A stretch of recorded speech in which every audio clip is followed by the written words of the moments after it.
السلام علیکم عزیز طلباء و طالبات. ہم لوگ تنقید کے بارے میں پڑھ رہے تھے. اردو کے اہم نقادوں کو ہم نے پڑھا. الطاف حسین حالی، علامہ شبلی، کلیم الدین احمد، عبد الرحمن بجنوری، آل احمد سرور، احتشام حسین، شمس الرحمن فاروقی، یہ تمام نقادوں کو ہم نے پڑھا ہے. اب اس کے بعد جو اہم تنقید ہے وہ ہے مغربی تنقید، جس کو ہمیں پڑھنا ہے. مغربی تنقید دراصل یونان سے تعلق رکھتی ہے.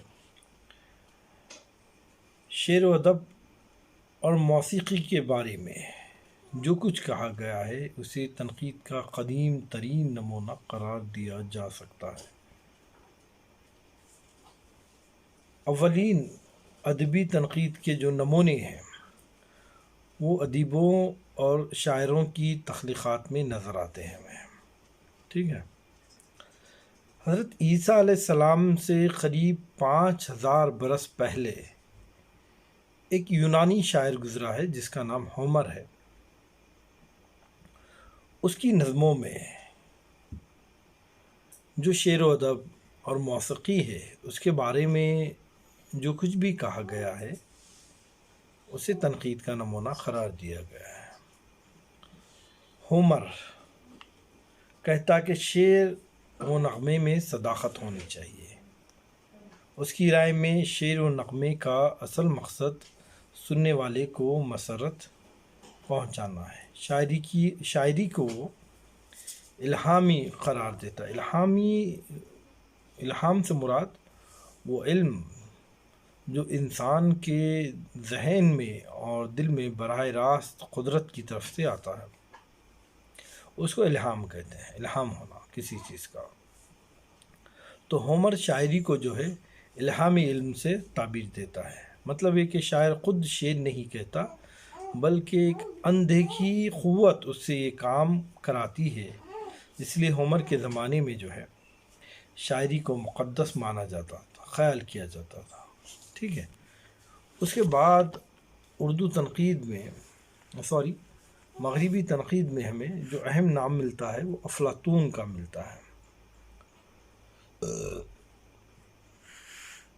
یونانی نظموں میں تنقیدی نظریات یا تنقیدی خیالات بکھرے ہوئے نظر آتے ہیں ہمیں. جو اصل تنقید کا دور رہا ہے یونان میں یا مغربی تنقید میں وہ افلاطون سے رہا ہے. اور افلاطون یہ ایک یونانی فلسفی تھا اور اس کا زمانہ حضرت عیسیٰ علیہ السلام سے لگ بھگ 400 سال پہلے کا زمانہ ہے. یعنی ہومر کے 100 سال بعد افلاطون کا زمانہ شروع ہوتا ہے. وہ سقراط کا شاگرد اور ارسطو کا استاد تھا. ہمارے نصاب میں ارسطو کو ہمیں پڑھنا ہے. تو ارسطو کا استاد کون تھا؟ افلاطون تھا. افلاطون شاعر تھا لیکن شاعری سے مایوس ہو کر آخرکار فلسفے کی طرف وہ متوجہ ہو گیا تھا. تنقید کے فن پر اس نے کوئی مستقل کتاب نہیں لکھی ہے لیکن مکالمات افلاطون میں ایسے اشارے موجود ہیں جن سے اس کے تنقیدی نظریات کو سمجھنے میں ہمیں آسانی ہو جاتی ہے یا اس کے تنقیدی نظریات کو ہم مرتب کر سکتے ہیں. ان مکالمات میں جمہوریہ اور قانون خاص طور پر اہم ہیں. افلاطون جو ہے ایک جگہ کہتا ہے کہ شاعری کا زمانہ رخصت ہو چکا ہے، اب فلسفے کا زمانہ ہے اور فلسفہ ہی علم و صداقت کا سرچشمہ ہے. یہی نہیں بلکہ اس نے اپنی تمام نظموں کو جلا ڈالا بھی تھا. شاعری سے جب وہ مایوس ہوا تو اس نے جتنی نظمیں کہی تھی تمام نظموں کو اس نے جلا ڈالا تھا. اور جب اس نے ایک مثالی ریاست کا ایک کنسیپٹ تصور جب اس نے پیش کیا تو اس مثالی ریاست میں اس نے شاعروں کو جگہ نہیں دی بلکہ شاعروں کو اس مثالی ریاست سے شہر بدر کر دیا تھا. اس لیے یہ نتیجہ نکالا گیا کہ وہ شاعری کا دشمن تھا، لیکن ایسا نہیں ہے۔ لوگ یہ بات کو بھول گئے ہیں کہ وہ بذات خود بھی شاعر تھا اور اعلیٰ درجے کی شاعری کا قدردان تھا۔ ہاں، لیکن وہ اس شاعری کو ناپسند کرتا ہے جو اخلاق کو خراب کرے، عوام کے پست جذبات کو بھڑکائے، بد تہذیبی اور بد اخلاقی کی تعلیم دے، ایسی شاعری کو وہ ناپسند کرتا ہے۔ تو یہ تو ارسطو کا استاد تھا۔ ارسطو ہمارے نصاب میں شامل ہے۔ تو یونان سے مغربی تنقید کی شروعات ہوتی ہے، ابتدا ہوتی ہے۔ عیسیٰ علیہ السلام کی پیدائش سے 500 سال قبل ہومر نامی ایک بہت بڑا شاعر گزرا ہے۔ اس کی نظموں میں ایلیٹ اور اوڈیسی میں شعر و ادب اور موسیقی کے بارے میں بہت کچھ کہا گیا ہے، لیکن ایک اہم چہرہ مغربی تنقید کا، ایک اہم نام جسے مغربی تنقید میں کافی اہمیت ہے، وہ ارسطو کا ہے۔ ارسطو کا زمانہ اصل میں افلاطون کے فوراً بعد کا زمانہ ہے، کیونکہ یہ خود افلاطون کا شاگرد رہ چکا ہے۔ ارسطو افلاطون کا شاگرد ہے، لیکن شاعری اور ڈرامے کے بارے میں وہ افلاطون سے مختلف رائے رکھتا تھا۔ افلاطون کی جو رائے تھی شاعری اور ڈرامے سے متعلق، اس سے برعکس، اس کے مخالف میں ارسطو اپنے نظریات رکھتا تھا۔ اس نے یعنی افلاطون کا نام لیے بغیر ارسطو نے افلاطون کے اعتراض کے جواب دیے ہیں۔ خیال ہے کہ اس نے کئی مختصر کتابیں لکھی ہیں، کسے؟ ارسطو نے، جن میں سے فن خطابت، فن شاعری یا بوتیقہ ہم تک پہنچے ہیں۔ فن خطابت، فن شاعری یا بوتیقہ ایک ہی چیز ہے، ہم تک پہنچے ہیں۔ باقی انقلابات زمانے کی نظر ہو گئی، مختلف انقلابات آئے، زیر و زبر ہو گیا زمانہ، اور اس کا نقصان ادب کو بھی بہت زیادہ ہوتا ہے۔ اس دور میں موجود ادبی تخلیقات بھی زمانے کی نظر ہو جاتے ہیں، اور ہو سکتا ہے کہ ارسطو نے ان تمام جن کا میں نے ابھی تذکرہ کیا تھا، ان تصنیفات کے علاوہ اور بھی تصنیفات لکھی ہیں، لیکن وہ نہیں پہنچ سکی۔ فن شاعری ایک عہد آفری تصنیف ہے۔ اس کی شعر و ادب کی کوئی بحث اس کتاب کے حوالے کے بغیر مکمل نہیں ہو سکتی۔ فن شاعری یا بوتیقہ کو بہت زیادہ اہمیت دی جاتی ہے۔ جب شعر و ادب کی کوئی بات کی جاتی ہے اور بوتیقہ کا اس میں تذکرہ نہ ہو تو بات مکمل تصور نہیں کی جاتی ہے۔ اندازہ ہوتا ہے کہ ارسطو کی تقریروں کی یادداشتیں یعنی لیکچر نوٹس ہیں۔ بوتیقہ کیا ہے؟ ارسطو نے جو تقریریں کی تھی یا لیکچرز دیے تھے، ان لیکچرز کو ایک جگہ کی گئی ہوئی ایک کتاب ہے، یعنی لیکچر نوٹس ہیں، جن کے کچھ حصے ضائع ہو گئے، جو بوتیقہ میں المیہ پر تفصیل بحث کی گئی ہے، لیکن تربیہ اور رمزیہ پر سرسری گفتگو ہے، اور غنائیہ شاعری کے بارے میں کچھ بھی نہیں کہا گیا ہے۔ اصل میں ارسطو کوئی ادیب نہیں تھا، بلکہ ایک سائنسداں تھا، سائنٹسٹ انسان تھا۔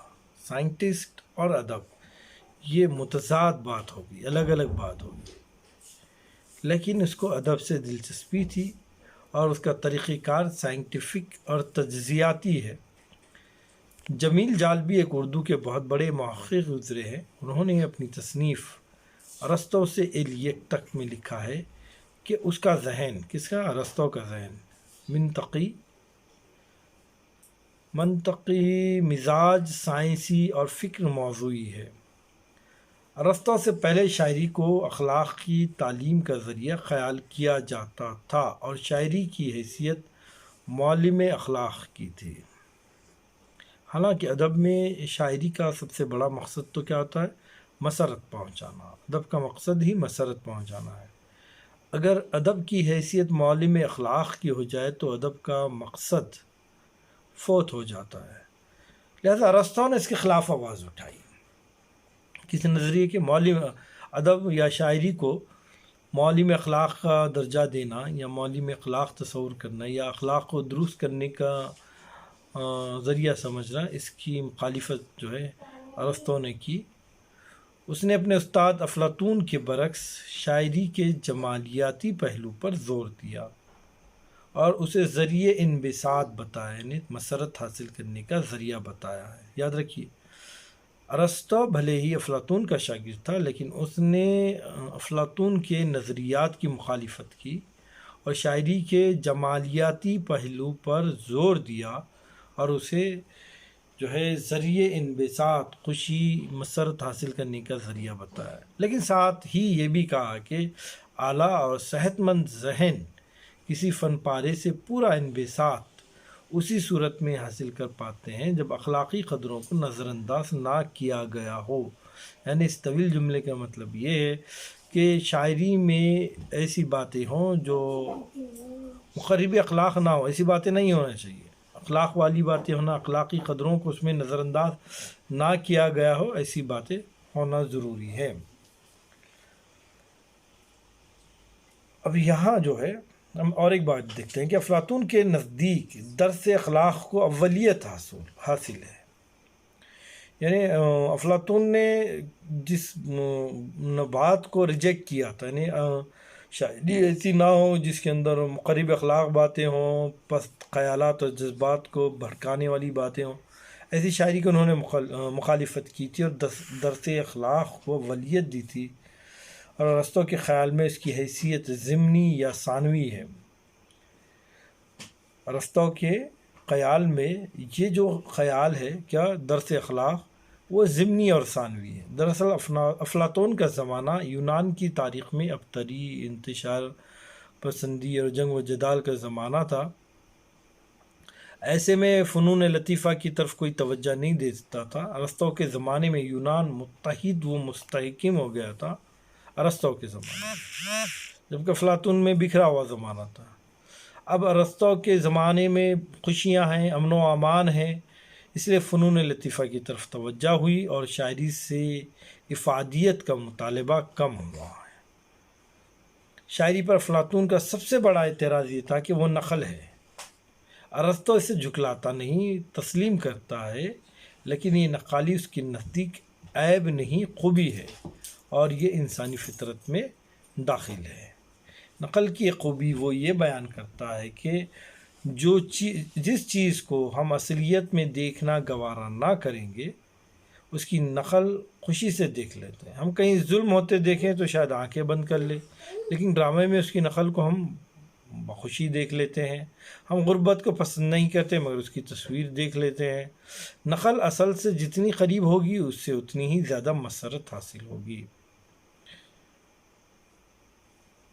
افلاطون شاعری کو الہامی مانتا تھا۔ الہام ہونا، غیبی طاقت سے ہی شاعری کا ذریعہ تصور کرتا تھا۔ اس کی شعوری کوشش کو اس میں دخل نہیں، شاعر کی شعوری کوشش کو دخل نہیں اس طرح کہتا تھا، لیکن ارسطو اس کے برخلاف کہتا ہے۔ ارسطو شاعری کو الہامی نہیں، انسانی کوششوں کا نتیجہ بتاتا ہے۔ ارسطو کا سارا زور المیہ پر ہے، ٹریجڈی پر ہے۔ وہ اسے تمام اصناف ادب کا جوہر خیال کرتا ہے اور کہتا ہے کہ ٹریجڈی کے متعلق جو کچھ کہا جا رہا ہے وہ تمام اصناف پر صادق آتا ہے۔ المیہ کا مقصد ارسطو کے نزدیک یہ ہے کہ دیکھنے والے میں خوف اور ہمدردی کے جذبات پیدا ہو اور اس کے جذبات کا تزکیہ یا تطہیر ہو جائے۔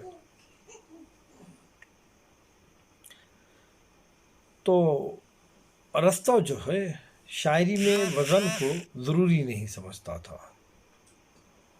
شاعری کی زبان کے بارے میں ارسطو کی رائے ہے کہ وہ آسان اور واضح ہو، لیکن عامیانہ اور بازاری نہ ہو۔